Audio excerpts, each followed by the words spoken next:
پرون موږ بحث ویلی و د دعوې چې دعوه څه ته ویل کېږي. د دعوې تعریف موږ کړی و چې قضیة یشتمل علی الحکم اشتمال الکل علی الجز، چې دعوه به چې شوي دا به یو قضیه وي. د قضیې تعریف هم موږ کړی ولو، بیا تفصیل مخ تېر شوی. دا قضیه به مشتمل وي پر حکم باندې، ان چې مدعی دعوه لیکي په دعوه کې به د حکم ضرور ذکر کوي. اوس حکم د شریعت دا پر څو قسم دی. احکام د شریعت څه دي؟ دا به یا فرض وي، یا به واجب وي، یا به سنت وي، یا به مستحب وي، یا به مباح وي. فرض، واجب، سنت، مستحب، مباح. اوس دا هم موږ وایو د دې دپاره چې عام طور خلک د دې څه خبره دي چې ته حکم لګوې چې دا شی فرض دی، نو فرض وایي وڅته، دا شی واجب دی، واجب وایي وڅته. چې د یو شي تعریف تا ته زه بیا چې دی پر هغه باندې کم دلیل پیشي، هغه به هم د دې تعریف سره مطابق وي. لکه اوس ګوره فرض په دلیل قطعي و ثبوت، قطعي و دلالت باندې به ثابت وي. ما ثبت بدلیل قطعي الثبوت و قطعي الدلاله. فرض په دلیل قطعي الثبوت او قطعي الدلاله باندې ثابتېږي. اوس دې دلیل د په دعوه کې دا شی ولیکي دا فرض دی، نو داسې دلیل پیشي چې هغه قطعي الثبوت او قطعي الدلاله وي. نو ځکه موږ دا شان وایو دې دپاره چې بیا په مناظره او په بحث کې چې کوم دی هغه دا شی مشکل نه وي. حکم د فرض څه دی؟ یکفر جاحده. د دې منکر چې کوم دی هغه چې شوي منکر به کافر وي. او دا رقم ویعذب تارکه، عذاب ورکول کېږي پرېښوونکي دی لره. بیا فرض چې کوم دا پر دوه قسم دی. یو داسې فرض دی چې علمي طور او عملي طور دواړه فرض وي، او یو فرض چې کوم دی هغه صرف عملا وي، علما فرض نه وي. صحیح سلو معنی علمي طور د فرض تعریف پر هغه باندې نه صادق کېږي، صرف عملي طور هغه باندې هغه سره موږ معامله د فرض کوو. اوس چې علمي طور او عملي طور دواړه فرض وي، معنی په دلیل قطعي و ثبوت او قطعي و دلاله باندې ثابت وي. لکه پنځه لمونځونه، صلات خمس، دا داسې دلیل باندې چې قطعي و ثبوت قطعي و دلاله دي، په دا دلیل باندې دا ثابت دي. او بل چې قطعي عملي طور صرف فرض وي، لکه وتر، یا په دلیل قطعي باندې ثابت وي خو لیکن د ده په خپل مدلول باندې هغه دلالت چې شوي ځنې وي، دا د شي د واجب ویل کېږي. حکم لا یکفر جاحده وترکه فسق. څوک چې د واجب منکر سي دا به چې شوي کافر حکم پر ده باندې نه لګول کېږي، ولیکن که څوک پرېږدي په دې باندې سړی فاسق کېږي. دا سړی چې بل کېږي فاسق به لکه څنګه وتر چې سړی پرېږدي. وتر واجب دی، دا دی لکه فرض، تر فرض لږ کم دی، صرف په هغه ثبوت کې څه کموالی راغلی وي. د دلیل د فرض لپاره چې کم دلیل پکار ولو، هغه دلیل د واجب لپاره موږ ته نسو میسره. نو ځکه بیا دا شی چې سلو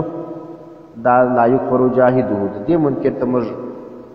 کافر نه وایو لیکن فاسق ته وایو. سنت څه ته وایي؟ په لغت کې وایي الطریقة المتبعه. سنت وایي هغه لار چې پر هغه باندې خلک ځي راځي، ویني. او بل وسیرة المستمره، داسې یو عادت وي چې په هغه باندې خلک چې شوي همیشه توب کوي، د خلکو مابین کې رواج وي. نو دا سنت څه دی؟ سنت په لغت کې هر رواج ته وایي، هر عادت ته وایي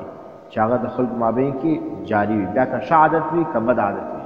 اوس ګوره خلکو کې بعضې معاشرو کې ښه عادتونه جاري وي، ښه رواجونه وي، بعض معاشرو کې بد رواجونه رایج وي. لکه اوس ګوره دا وادو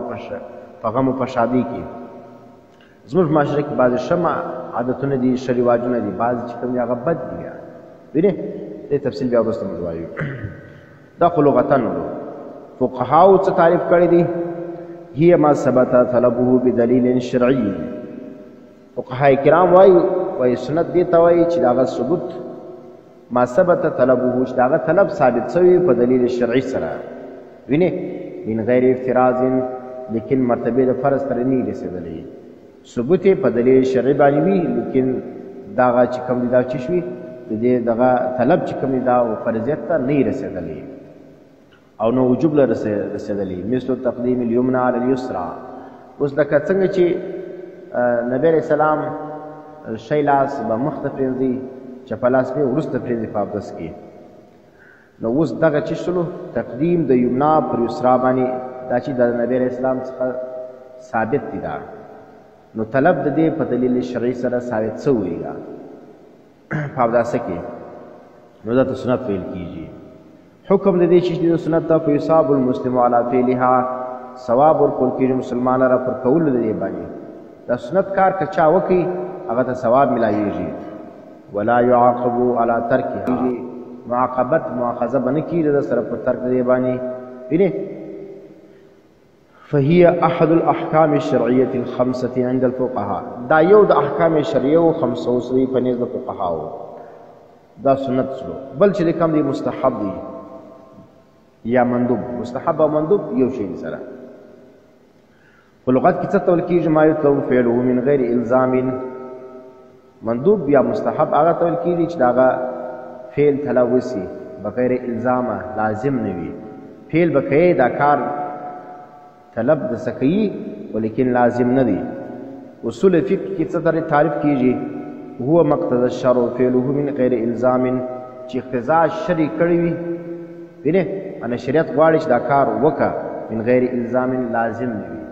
انا په مستحب کې طلب د فعل موجود وي خو الزام نه پکې موجود ده شا او اوس کچا دا کار وکي نو ثواب یو کول کیږي فاعل لره کچا دا کار وکي دا غیر لازم کار ویلې شریعت وايي چې دا کار وکړه لیکن اوس چا وکي دا کار ثواب ملوي د فاعل لره ولا اسم تارکو او دا رقم چې کم چا به پرې شوی ناغه ته هغه ګناګار نه دي تارک ګناګار نه فاعل دې ثواب ملوي د مستحب او د مندوب او کې چې چا پرې شوی هغه ته د چیش نسته ګناه نسته شا مندوب لغتن څه توي مندوب په لغت کې وای الدعاء ربلل الى فعل یو کار مندوب څه دی یسلی یو کار ته تر او بولې دا ته مندوب ویل کیږي فنیز د فقهاو ما طلب الشارع فعله طلبا على سبيل الحث ویلې چې شارع دا فعل طلب کړي پر طریقه د ترغیب باندې ترغیب ور کړي چې دا کار کوي نو بس دا تشریح کیږي ته مندوب نو مندوب او مستحب چې کوم تقریبا یو شی سره مندوب او مستحب چې داغه فعل اقتضاء شرع کی معنا شریعت تا غواړي نبی اسلام ترغیب ور کړی دی کار نه لیکن بیا چې شوی لازم کړي نه پر امت باندې نو کچیر کار طلب ولو او پاره کې الزام موجوده بذات مستحب او مندوب ویل کیږي وصل حکم دی چې ما يحمد فاعله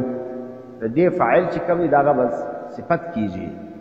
او لا يعاقب تارکه معاقبه بنه کیږي مؤاخذه بنه کیږي په تارک دی باندې په پیږي د مستحب او د مندوب حکم څه چې فاعل ته ثواب ملاويږي داغه صفت کیږي شبل کیږي لیکن که چا پرې شوی هغه ته بد نه ویل کیږي او اوس دا رقم موږ د بریلیان سره په ډیر شان کې راځي اختلاف چې دا دی منی چې دا مستحب دی لیکن دا دی بیا که چا نه وکړي بیا دی بد وایي بیا پر هغه باندې فتواوې لګېږي دا وهابي دي دا خوارج دي دا فلانی دي دا فلانی دي فتواوې پرې اوس ګوره دا متفق علیه مسله ده چې میلاد النبي صلی الله علیه وسلم یا ذکر النبي صلی الله علیه وسلم دا چې دی دا مستحب دی دا خو لیکن دا د یو وخت سره خاص نه دی دا په هر وخت اوس ګوره دا موږ درس و تدریس کوو د نبی اسلام سنت بیانو تاریخ بیانو معجزات رقم د نبی اسلام د سیرت تذکره کوو او خلق قرآن و سنت ترابول بس دا ټول سیرت دی دا نو اوس دا ځکه دا د ولادت سبا دا واقعات سی نبی اسلام ولادت سبب د دې شان نو اوس څوک دا شان کی دا د نبی اسلام سنت بیانې تاریخ بیانې دا د شرکی د میلاد دا ضروري نه چې خامخا په دولسي باندې بیانې ویني هر وخت د علما بیان لګیا دي دا حدیث بیانې سنت د نبی اسلام بیانې بل دا میلاد شو اوس دا هر وخت دا بیانول دا مستحب کار دی لیکن د دې د یو وخت سره تعین کول په دې کې خبره ده موږ وایو دا د وخت سره تعین نه لري هر وخت چې کوي به دا ثواب لري یا دا د یو وخت سره او بیا د یو وخت سره ټیک تا وټاکي نو بیا خو څوک په دې ملامتومه لیکن دی په دې باندې څوک ملامتي په هغه باندې فتواوې لګي دین دشمن یې بولي وینې اور فتواوې چې تاسو ته معلوم دي چې کوم فتوا لګي بیا کیسه تر کومه ځای سره ورسېږي تر مناظرو تر مجادلو تر دې ځای سره ورسېږي جنګونو فسادات په دې باندې نو مستحب کار دی د فاعل هم دې بیانېږي اور چا پرې شوي هغه ته هېڅ ملامتیا پر هغه باندې نشته بل چې کوم دی مباح دی اباحت په لغت کې څه ته وایي هي الاعلان والاذن والاظهار اباحت په لغت کې وایي اعلان لره اذن ته وایي اظهار ته وایي یعنې اجازه او ظاهرول ته وایي په اصطلاح کې څه ته وایي علامه ابن قدامه رحمه الله ذکر کوي ما اذن الله فی فعله و ترکه هغه کار دی چې د هغه په فعل او په ترک کې دواړو کې الله بنده ته شي کړي اجازه ورکړي چې کوي هم جایز دي که نه کوي هم جایز دي ګورو وترکه غیر مقترن بذم فاعله که چا دا کار پېښ وي هغه ته د هغه بد نه بیانېږي ذم د فاعل به نه کوي او دا رقم که چا دا شی پرېښ وي وینې د هغه مدح به نه کېږي دا رقم که چا وکړي نه که چا وکړي د هغه مدح نه بیانېږي که چا پرېښ وي د هغه ذم نه بیانېږي پوهېږي یا چا دا تعریف کړی دی اسانه طرف ما خیر المکلف بین فعله و ترکه چې مکلف د هغه په کولو او په نه کولو دواړه کې شي مختار وي په کولو او په نه کولو کې د چې شي مختار وي کې وکړي دا کار د هغه مدح نه بیانېږي او که چیرې چا نه وکړي پرېښ وي د هغه ذم نه بیانېږي بدي یې نه بیانېږي که چا وکړي صفت یې نه بیانېږي که چا نه وکړي چې شي نه بیانېږي ذم یې نه بیانېږي دا چې شو کې دا ته مباح ویل کېږي اوس دغه مباح څه دی دا خو ګورې جایز سلو فعل و ترک دواړې جایز دي اوس که چیرې د دې فعل سره نیت ښه راغلی مانه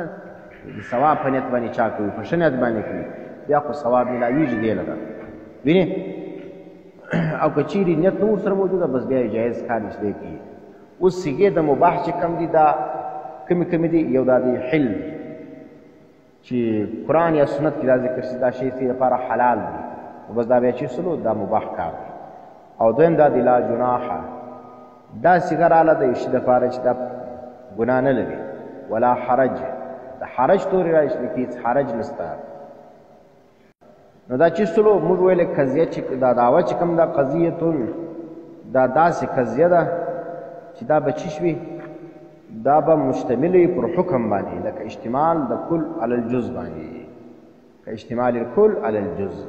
دا قضیه چې کوم ده دا کې به حکم خامخا ذکر وي نو حکم موږ اوس دا وویلې